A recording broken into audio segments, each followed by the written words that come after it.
Okay, I think we're recording now. Mic is hot. All right, so like I was saying, today is going to be Security Plus Day. Main focus will be just on security and some of the concepts that you're going to be seeing there. All right, so for anyone who may not know, someone's just watching on replay and they haven't done much research on Security Plus. Security is going to be uh, more extensive when it comes to some of the concepts that you learned a little earlier. For example, ports and protocols. Go into a little bit more depth when you get to Security Plus level. Ports and protocols is something that you'll see um, in A plus, and you'll also see in Net Plus as well. So when you see it in A plus, it's really just kind of a more basic uh, the information that you need to know is just more basic. Just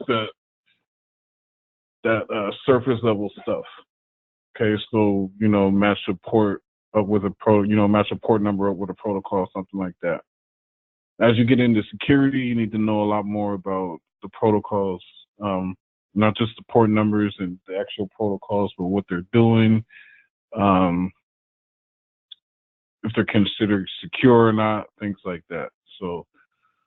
Uh, so of the three of the A plus, Net plus, and Security plus, this exam is a little bit harder to pass just because the passing score is higher. So if you were here on Tuesday, I was talking about the passing score of the first A plus exam, the 1001, and that passing score is actually 675. So you can see when it comes to security, you need to score at a higher percentage. The grading scale is the same, but the passing score is a little bit higher. So you need to score at a higher percentage uh, to pass Security plus. All right. And then also, you see this recommended experience here. They're recommending at least 2 years of experience in IT administration with the focus on security, right? So they're saying that they want you to be in a security environment on a day-to-day basis for 2 years when it comes to, if you expect to pass this exam. So most people that come into our program don't have this experience. Okay, so it's important to understand that if you don't have it, you're at a bit of a disadvantage. You need to find a way to supplement some of the experience that you don't have. All right, so that's what these sessions are about. Just kind of give you an idea of how to prepare for each of these exams, uh, what resources work typically, which ones you want to stay away from, exam taking tips and things like that. All right. So with that said, I actually, before I open the floor up, your domains here. Okay, the biggest thing I would like everyone to kind of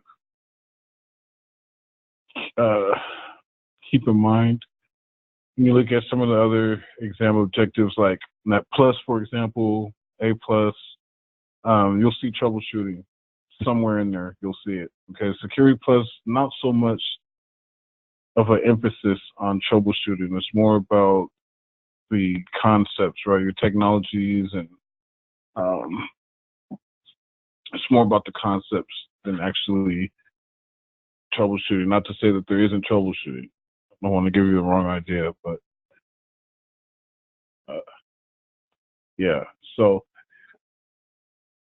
here's all your topics down here. And I always say start with the objectives. It gives you an idea of what you need to prepare for and what you can ignore. Okay. So Security Plus is jam packed full of information. All right. I can't go through all of it in one session. So I just want to kind of get an idea of um, where people are, I guess, when it comes to security, what you're struggling with, and what areas you think you could use some help in. So what do you guys have? Oh, real quick. And then if you have any questions, go ahead and ask them. You can put them in the chat box so you can ask them. But I just want to point out a couple helpful resources.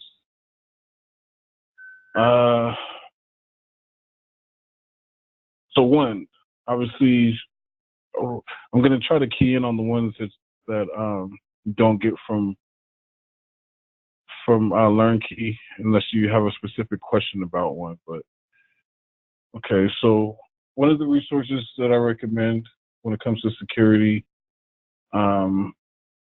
practical application resources, right? All right. So one of them is it's like a testing engine. Okay, so it's called Exam Compass. Okay, so Exam Compass is the CompTIA practice exam site. They have tons of practice exams.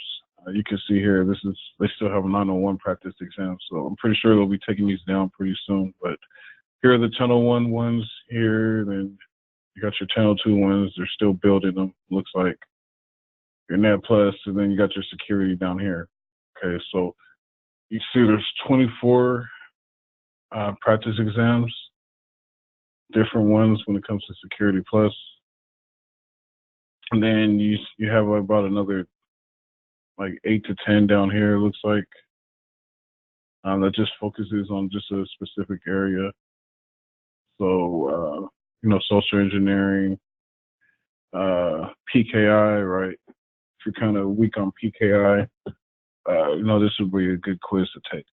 So, and then you got other stuff, cryptography, wireless security, all stuff that's kind of relevant to security. So this is a good place to go once you've kind of exhausted the resources that you use with LearnKey. So like CertMaster and UCertify. Once you've used those up, and you've already pulled what you can from those resources, then you start looking at some other. Tristan. So yeah. Your screen, we can hear you, but your screen is not moving at all. Okay, so what do you see? I see the title screen of CompTIA Security Plus Certification Exam Objectives. CompTIA Security Exam Objectives. Just that title. Do you see that title screen. Oh, okay, but you don't see the website, Exam Compass? Your mouse isn't even moving. Weird. Okay, is it the objectives or is it the website that I was just talking about? No, it's just the initial CompTIA objectives that you had up when you first started the meeting. Oh, okay. I don't know what's up with GoToMeeting lately. Stop sharing your. What about now? Yes. Okay, there, I can see it now. You see now? Okay. Yeah, maybe it was me. I don't know. Okay. Got you. All right. So yeah, sorry about that. I wasn't going through the objectives, but where was I? Okay. So anyway, this is where I was at. I was talking about Exam Compass and the practice exams that they have here. Okay, so this is one resource, pretty easy to find. Just go to examcompass.com. Okay, another one, one that I show quite often in the networking sessions that we do. This is more of a Net Plus resource, but I think I've shown this before in some Security Plus sections too, because I know we've done a couple activities in here from a security standpoint. But this Pearson hands-on simulator, this is pretty good. Okay. Someone was talking about practical application, right? You want to kind of put some of the concepts into action. this is a good resource for that. Okay, so like I said, it's from Pearson. Okay, so it kind of comes straight from CompTIA, right? And let's see here. So there's a section down here, okay, network security, right? So if you're someone that's working on security and you want to put some of the concepts into action, okay, this would be a good tool to get, because it does have, quite a few security-based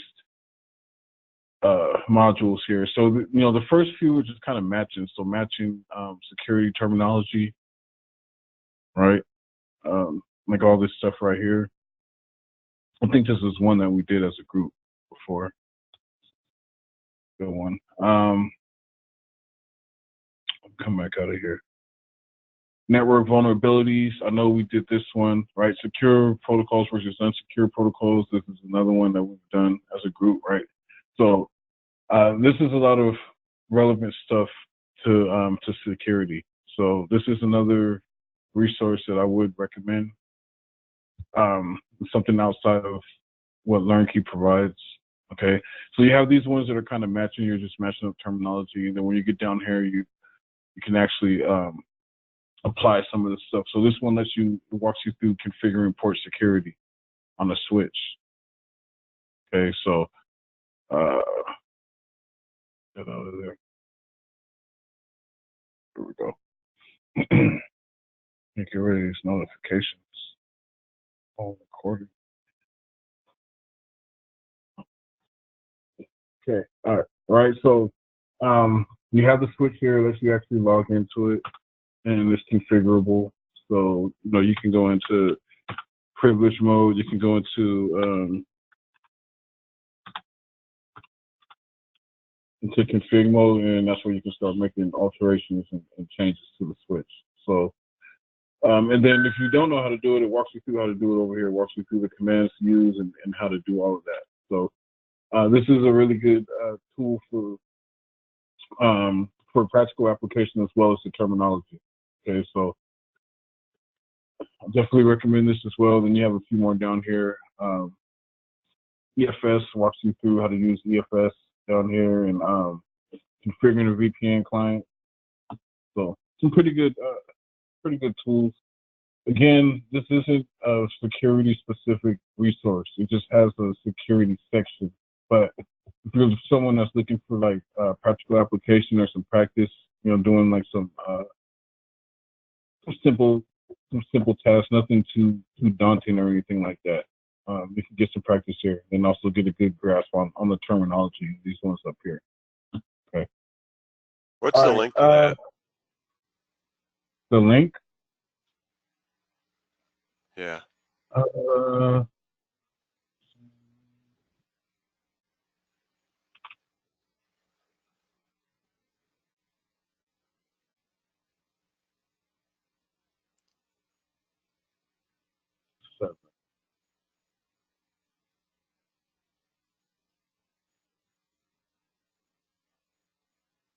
It's in the chat box.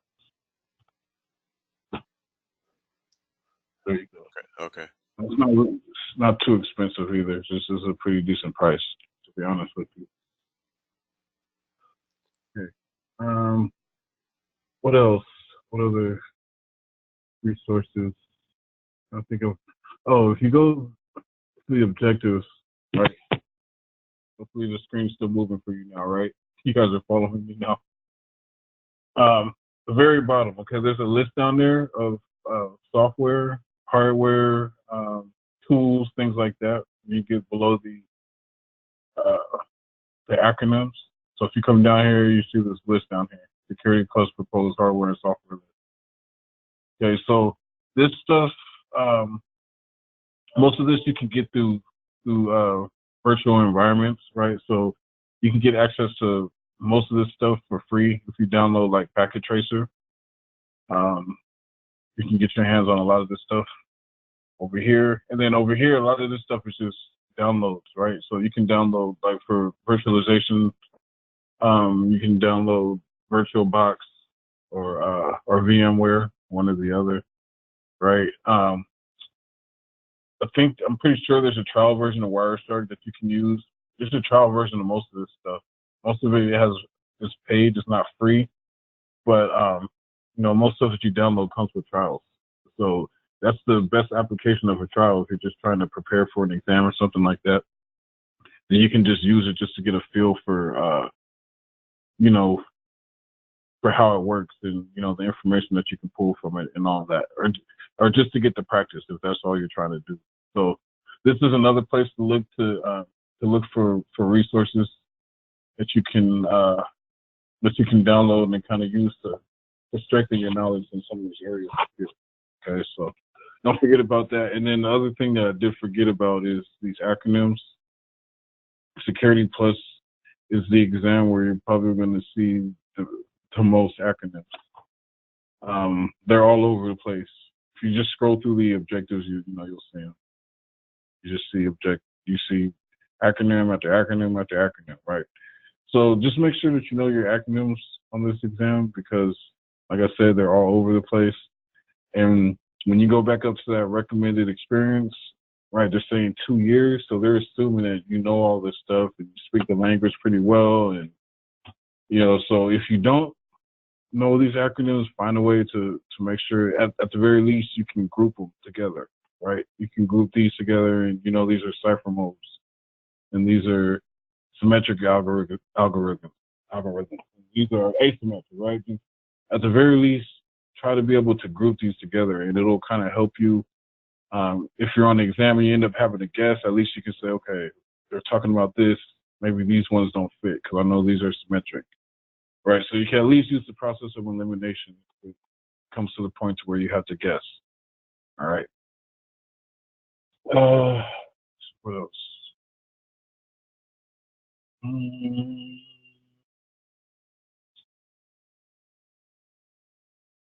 Oh, no, I mean, that's about it. Other than, those are the main differences. This exam just doesn't have, it's more terminology based than it is troubleshooting. So, even though you will see troubleshooting, you're going to see scenarios, right? I'm not saying you're not going to see troubleshooting, but you just won't see as much as you would on Net Plus, for example, right? Let's see.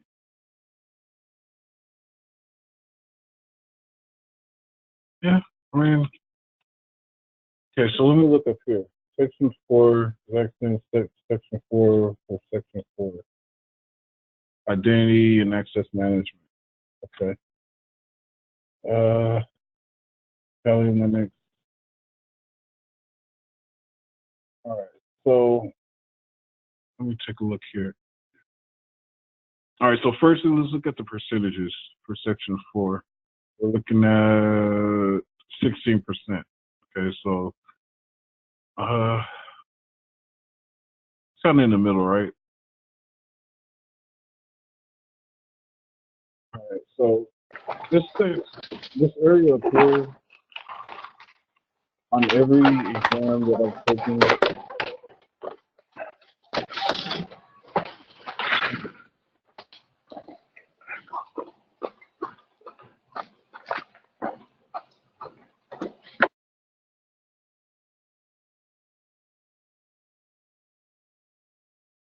Okay, sorry about that. I couldn't. Whoever was making that noise. Try to do sound control, please. We are recording, so if you're on a cell or whatever, try to mute your mic if you can. I appreciate that. Okay. All right. So this area up here, what I was saying is every exam that I've seen this on, including Security Plus, is pretty self-explanatory. Okay, when it comes to this part up here, 4.1. All right. So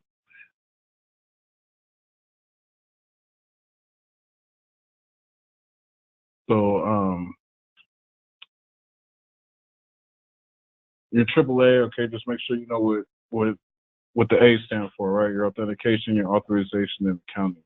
Okay.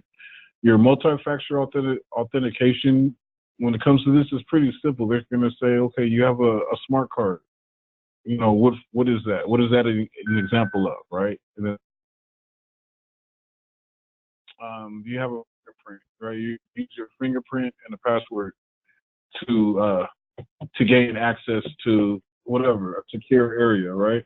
What is that known as, right? So when it comes to multi-factor authentication, it's pretty self-explanatory. Just make sure that you're not speeding through the exam, because it's easy to miss stuff.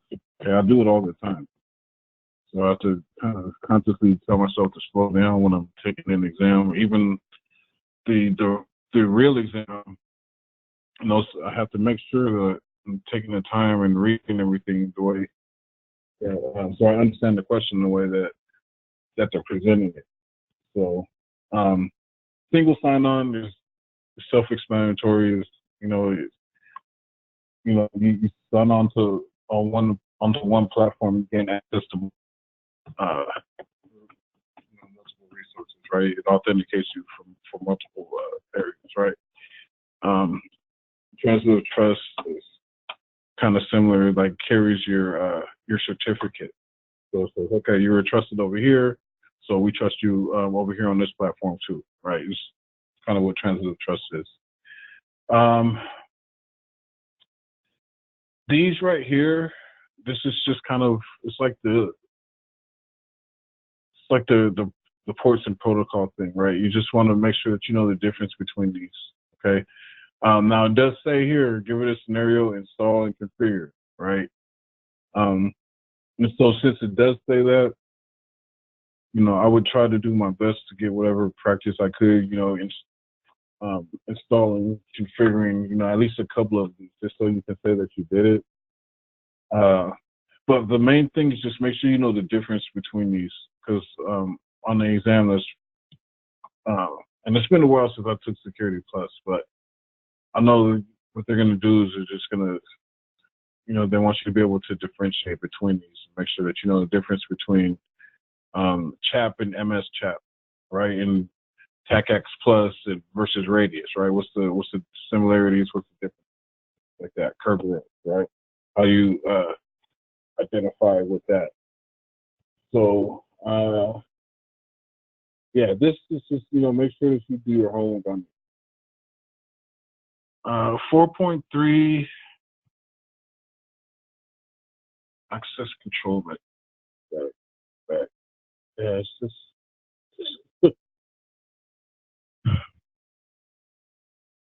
So what area in particular do you think, Zach, or is it just kind of all of it? You say, section 4.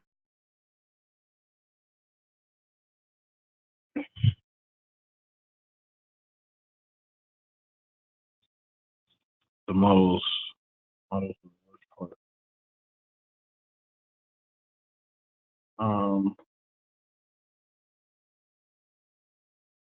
Role-based access control, physical access control, right?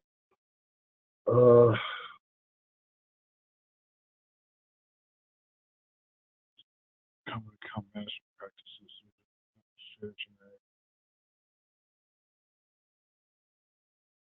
Okay. Yeah. For that, I'll probably point you towards Jason.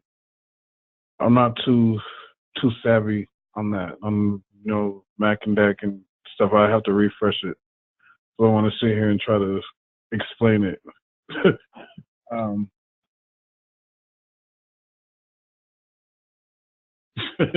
Yeah, no worries. I'll just, I'll pass it on. I'll take note of it and I'll pass it on through email, and then I will forward, what comes back to you. Yeah, no worries at all. Yeah, I mean, this stuff, I've been certified for a while, but there's still some stuff that, I'm not an expert on all of it. So,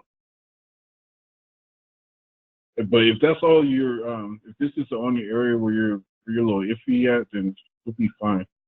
I mean, if the rest of this stuff is good, this is the main part that you want to make sure that you get for 4.2. Because like I said, up here, this is just kind of self-explanatory, common sense stuff. If you pay attention, you'll be fine up here, right? And then even like over here, like biometric factors and stuff like here, tokens, just do your homework on this stuff right here. If it's just this, you'll be fine. You're not going to get many questions on this anyway. So it's good to know like what areas you need to touch up before you go take the exam. So it's good that you know that. Right. So I'll pass that along, and then I'll make sure that I forward what comes back to you. Okay.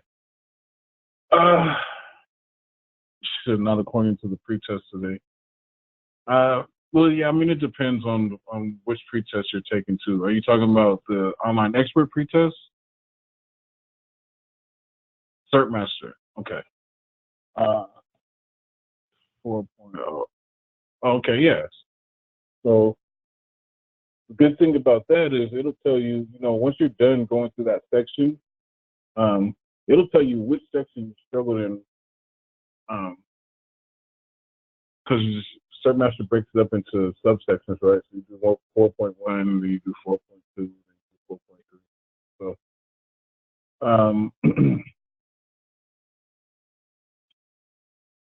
but what I mean is from an overall standpoint,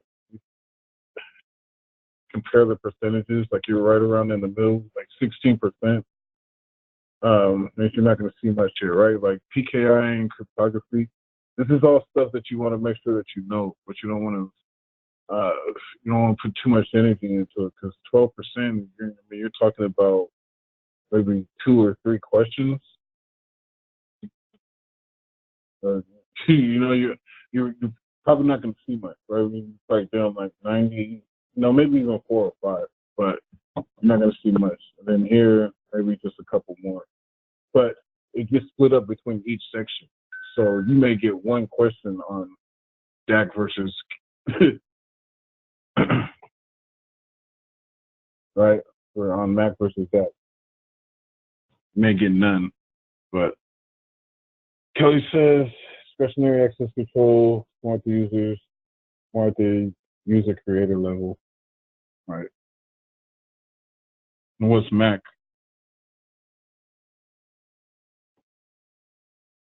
Zach says he hopes for none. Don't we all?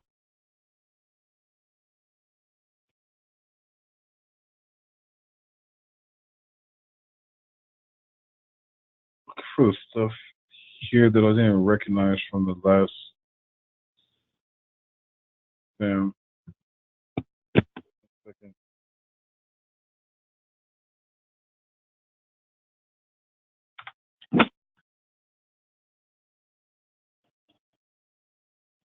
Okay.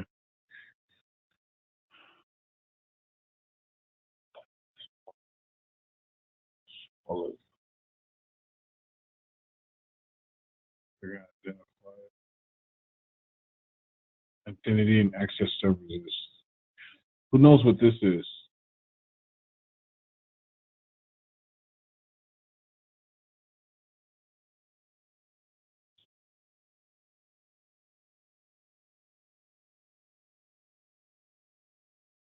Nobody?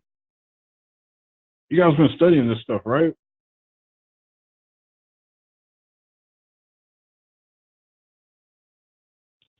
It's been a while since I studied for the Stack Plus, so there's some stuff here that I haven't seen. Like this right here, I don't know what this is. I just looked it up, and I haven't reached it yet in the training, but I just looked it up, and it said it's works the same as every other web-based single sign-on systems. So it's a type of web single sign-on. Nice. Thanks for that. Appreciate it.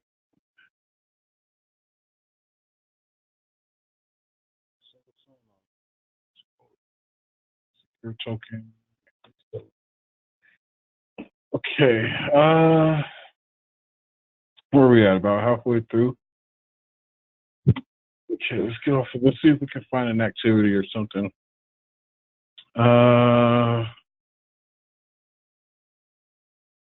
Network security. What was the last one we did? Security plans terminology. I can't remember this one. I think we did do this one. I think we did this one last week.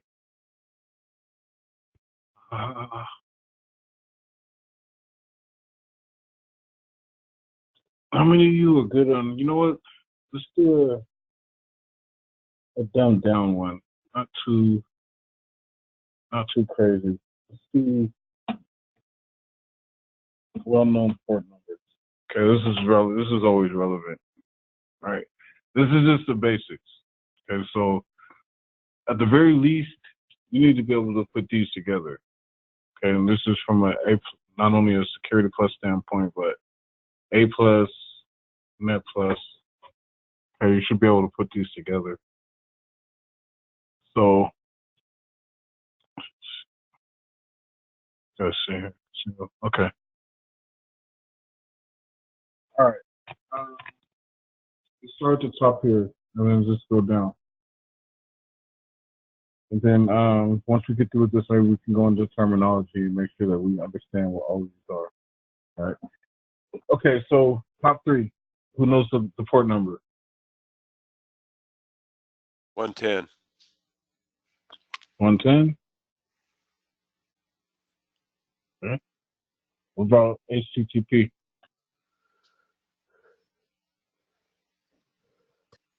80. 80? Okay.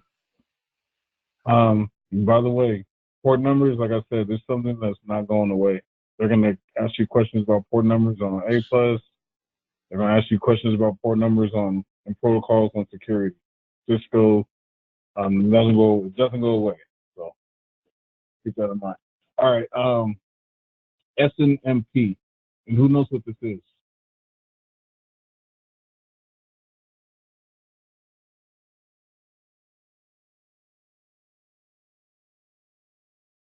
Anyone. And don't Google. Assume that you're sitting and you're taking a test. Right? Secure network management protocol. There you go. All right. Which port are we using? I think it's 161. Okay. I'll take it a step further. Network management protocol, is this using TCP or UDP?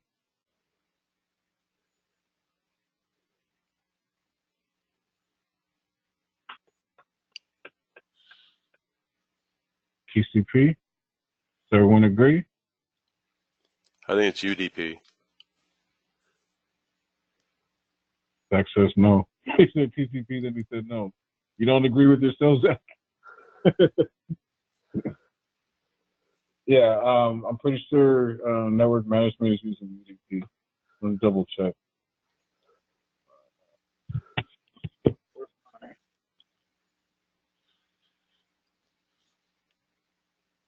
Oh, that's a cheat sheet. Yeah, I'm pretty sure it's using UDP. You may be right. See.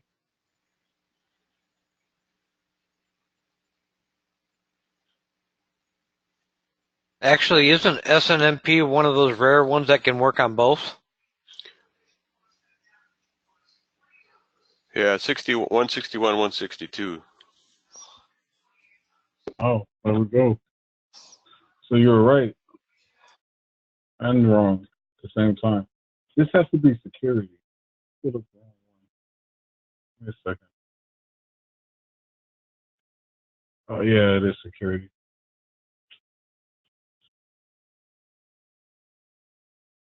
Okay. Next one, TFTP. I'm gonna pull this up.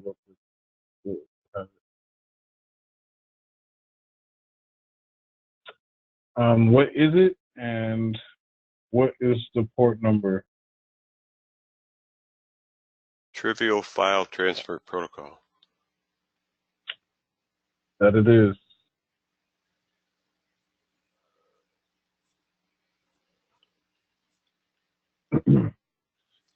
So, I believe it's 69. What's the 69? Yeah, I believe it's 69. Okay. Everyone agree? I'll put it this way. Is there anyone that disagrees? Okay, me neither. All right. TFTP. Is it using TCP or UDP?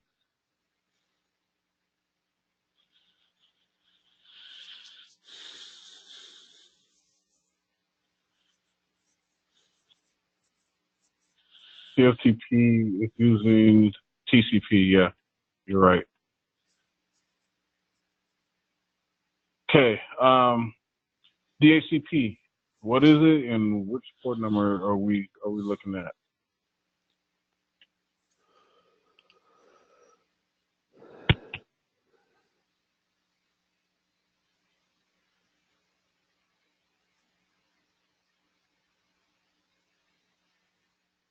Anyone?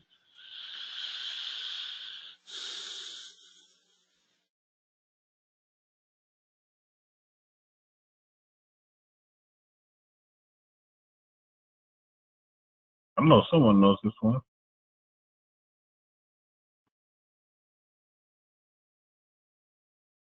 Dynamic host configuration protocol. There you go. And which port number are we looking at? First of all, what are we using DHCP for? What's the application of it? It's important to know. For automatic IP address assignment. There you go. Right. So when we have a large network and we don't want to take the time to manually configure each one to be able to gain access to the network, right? So we configure a DHCP pool, and we let the DHCP pool auto-configure everything. We just put in the password, and it'll auto-configure everything, right? That's the application of it. Okay. So which port number is it? 67. That it is. Does anyone disagree? Okay. Good job so far, guys. All right. SSH. What is it? What's the application of it? And which port are we using? It's a secure shell, port 22, and it's for remote access. More specifically, It's for logging you got it. You into. just missed one word. Say again? You got everything. You just missed one word. For what? Going through the terminal? Yes, you said it's for remote access, but more Right. specifically, it's for what kind of remote access? Through using the terminal. Right. But okay, so the keyword I'm getting at is secure.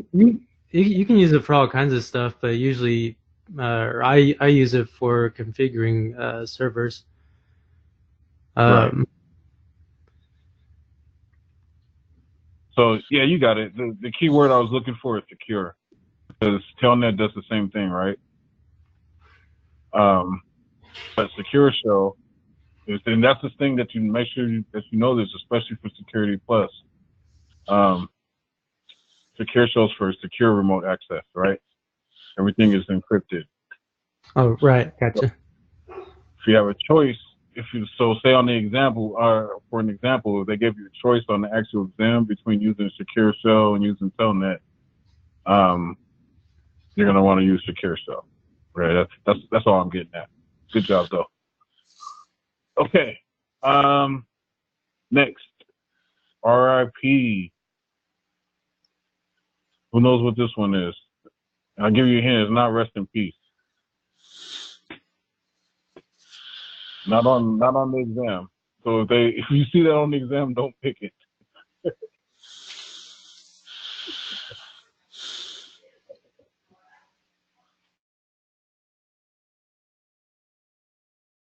Anybody? Anyone know what RIP is for?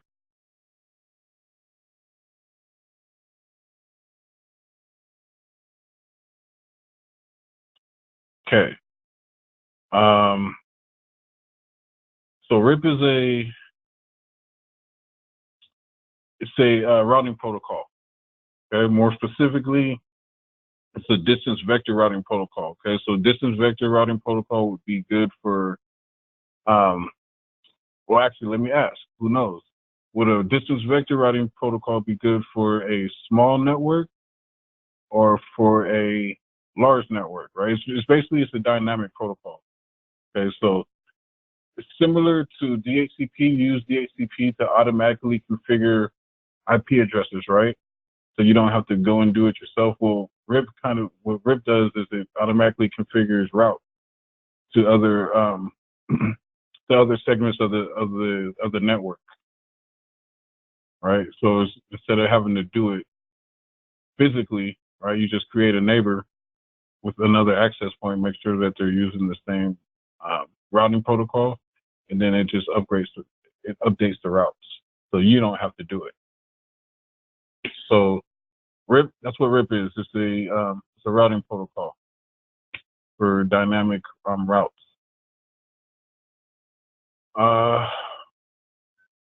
Which port is it using?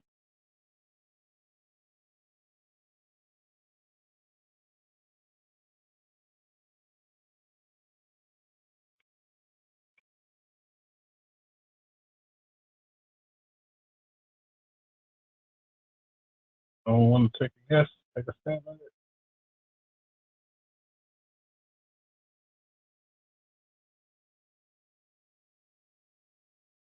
So in this instance, I'll just use what do you call it? Process of elimination. So you see a bunch of other protocols on there. You know, it's not this one or that one, and it's not that one. Right? So it can only be a couple other ones that are left.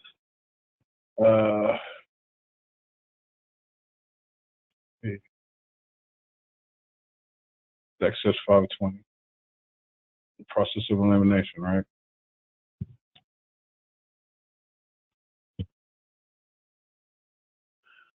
Shit, how much time we got left? Oh, we got. All right. HTTPS. What is it? Which? It's secure HTTP. It's on port 443. 443, right? Yeah, you basically said it, right? So HTTP is basically web traffic, right? So you got web traffic here, you got unsecure web traffic, and then you got secure web traffic. All right. So I'll give you a hint. Good job with the port number. For the most part, and this doesn't work for all of these, okay? But if you see a protocol that has S in it, somewhere like towards the end, if there's another version of it that doesn't have S in it, 9 times out of 10, this S stands for secure. It's a secure version of the same protocol. Okay. It doesn't work with like DNS, right? DNS is domain name server, right? So it doesn't work there. But you know, like you have FTP, then you have an FTPS, right? And then you also have an SFTP, right, which is secure shell. So well, you know, that version uses secure shell. So just a quick, you know, FYI, when you're taking the exam, if you come across a version of a protocol that has an S somewhere in it, and you know there's another version that doesn't, 9 times out of 10, that S stands for secure, or it means that it's a more secure version of that same protocol. Okay. FTP. We said what this was, right? Yeah, secure web traffic. FTP. What is it? What's the port number? Why are we using it?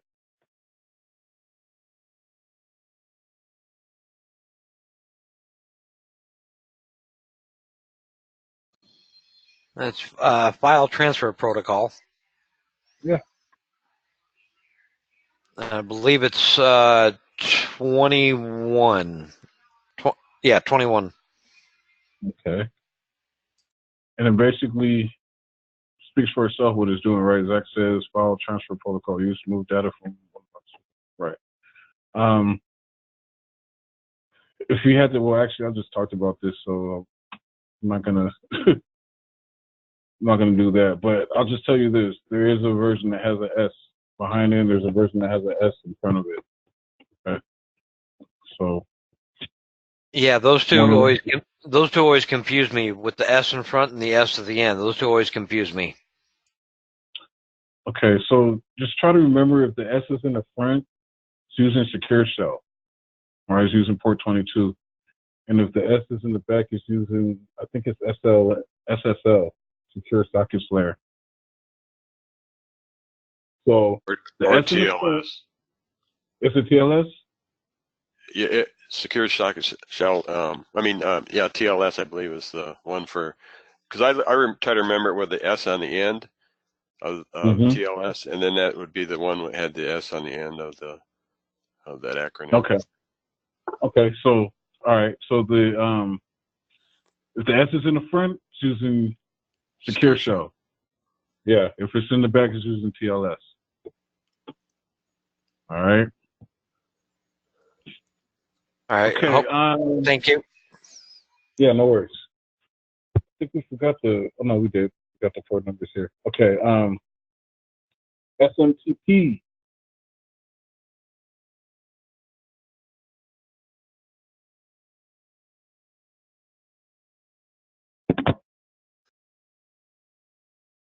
It stands for a Simple Message Transfer Protocol, but I don't remember the port. Okay. SMTP. Does anyone know? Port 25. There you go. Yeah, 25. So another way to try to help yourself remember these is if you can try to put these in order from lowest, like the lowest one is FTP or TFTP, just 20. And then you can kind of go up from there. So you have FTP, and then after this you have another one that's down here. We'll get to it in a second, but that's another way that kind of helps me to remember these. You have FTP, then you have Secure Shell.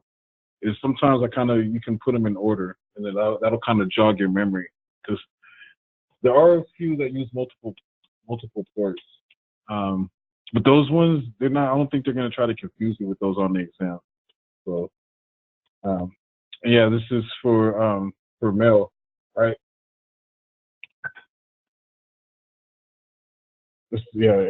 SMTP is a mail protocol.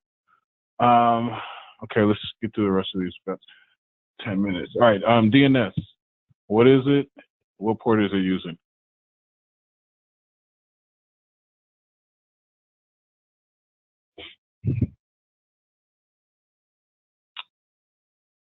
Yep. Yeah, domain name servers, right? Does anyone know the application of it, like what it's actually doing? DNS. Resolves names to IP addresses. Right. So that's why you can go to your search bar and type in google.com instead of, having to type in the actual IP address, right? That's basically what that does. Okay. This is one of the few that's actually using UDP. So it's good to spot those because the majority of the ones that you see are going to be using TCP. This one, DNS, actually uses UDP. It actually, to be honest with you, uses both. This is one that actually uses both. Uses UDP and TCP. Okay, Telnet. We already talked about what this is, right? What's the port number? Access to 3. You guys agree? All right, I agree. Okay. Oh, look, Thomas is here. Hey, Thomas. Seen you in a while, buddy. NTP. What is it? What are we using it for? It's a network time protocol. Port 123, I believe. Yeah, you guys agree. Good. Yeah, and this is basically responsible for synchronizing the time on your network, right?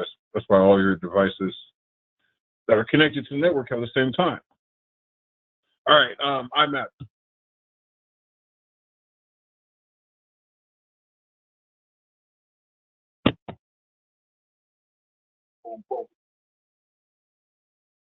What are we using it for?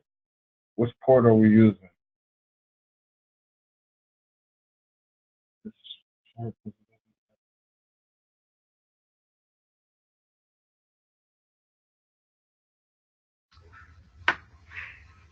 Give me a second.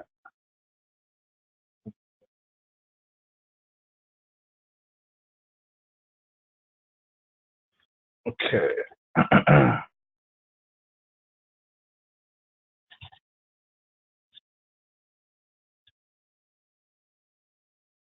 Oh yeah, that got it. I need to scroll down, right?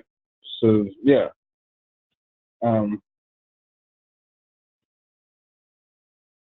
Which port are we using?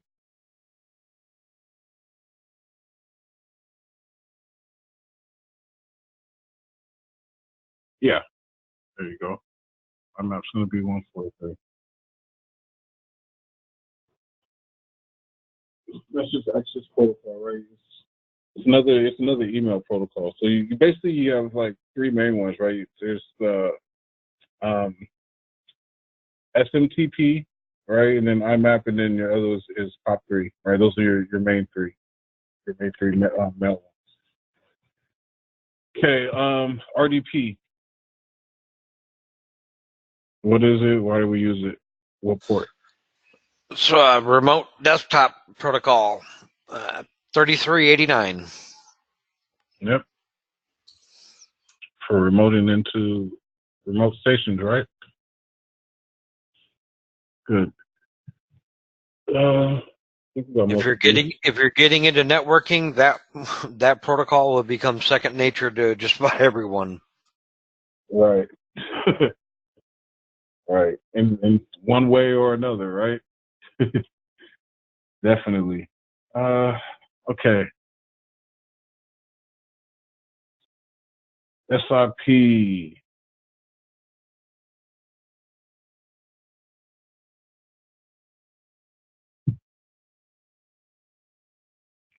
Radio telecoms.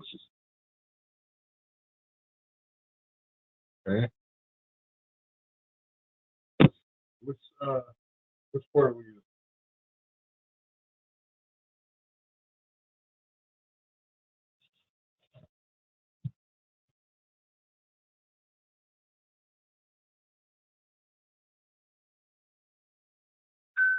$5060.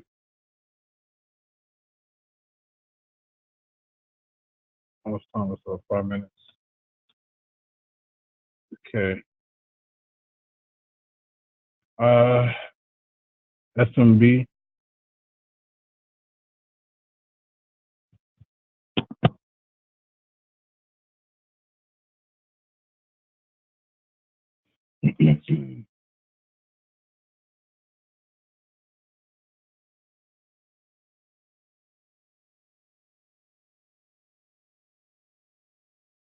Server message block.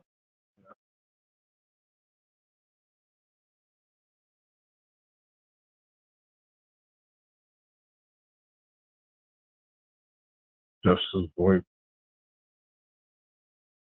445.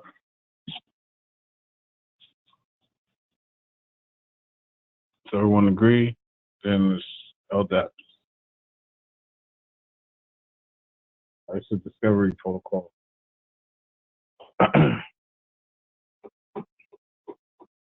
Or the directory, right? Access, directory access. All right, so 445 and yeah, there you go, lightweight directory access. Yeah. So 445 and then 636. Does everyone agree? Want to see me around?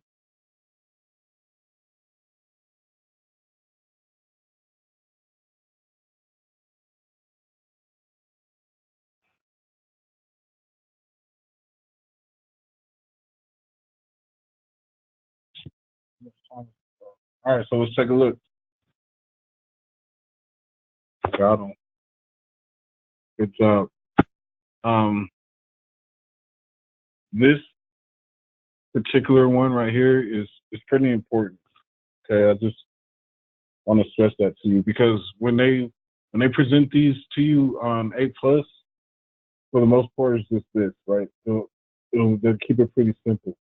Okay, when you get to Security Plus, the way that they're asking you this stuff is, they're not just saying, which port is for secure, remoting, right?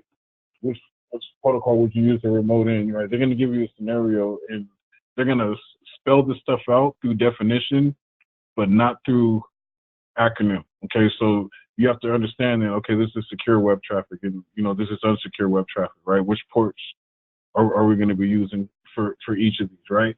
They're going to put you in scenarios where you're using unsecure or insecure protocols, and they're going to make you figure out that you need to change that. So just keep that in mind when it comes to the ports and protocols. This one was kind of generic, just kind of matching.